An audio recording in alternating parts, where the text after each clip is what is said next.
27 June 2024 রোজ বৃহস্পতিবার Mymensingh town hall Tarique অডিটোরিয়ামে ময়মনসিংহ জেলা প্রশাসনের আয়োজনে ময়মনসিংহের সকল জনপ্রতিনিধিদের উপস্থিতিতে যখন মহাসড়কে চাঁদাবাজি বন্ধের জন্য জনপ্রতিনিধিরা বক্তৃতা করছিল, সে সময় রহমতপুর বাইপাসে লাঠিসোঁটা নিয়ে সড়ক অবরোধ করেন।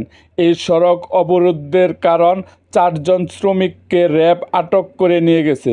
ময়মনসিংহ টাঙ্গাইল জামালপুর আঞ্চলিক মহাসড়ক রহমতপুর বাইপাসের মতো অতি গুরুত্বপূর্ণ স্থানে একদল মারমুখী চাঁদাবাজ লাঠিয়াল প্রকাশ্যে রাস্তায় কাঠের আসবাবপত্র রেখে 3 দিকের পথ আটকে দেয়, যাতে ছোট বড় শত শত গাড়িসহ বহু রোগীবাহী অ্যাম্বুলেন্স বাধাগ্রস্ত হয়ে কয়েক কিলোমিটার যানজট সৃষ্টি হয়, যা নিয়ন্ত্রণে ঘটনাস্থলে স্থানীয় পুলিশ আসেন।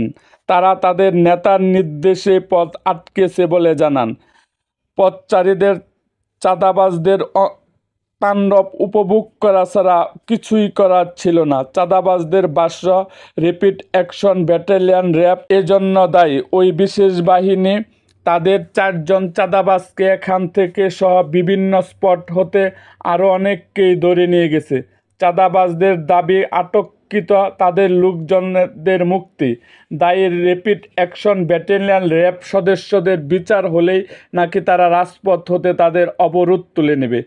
এ সময় পুলিশ কর্তা, বিভিন্ন গাড়ির ড্রাইভার, হেলপার ও সাধারণ যাত্রীদের সাথে চাঁদাবাজদের তুমুল বিতর্ক হয়। জানা গেছে, এই চাঁদাবাজ লাঠিয়ালদের অবরোধ ঘণ্টাব্যাপী আটকে থাকায় অ্যাম্বুলেন্সে দুর্ঘটনাজনিত এক রোগীর রক্তক্ষরণে মৃত্যু হয়। এরকম আরও ভিডিও পেতে আমাদের চ্যানেলটিকে সাবস্ক্রাইব করুন এবং পাশে থাকা বেল আইকনটি বাজিয়ে দিন।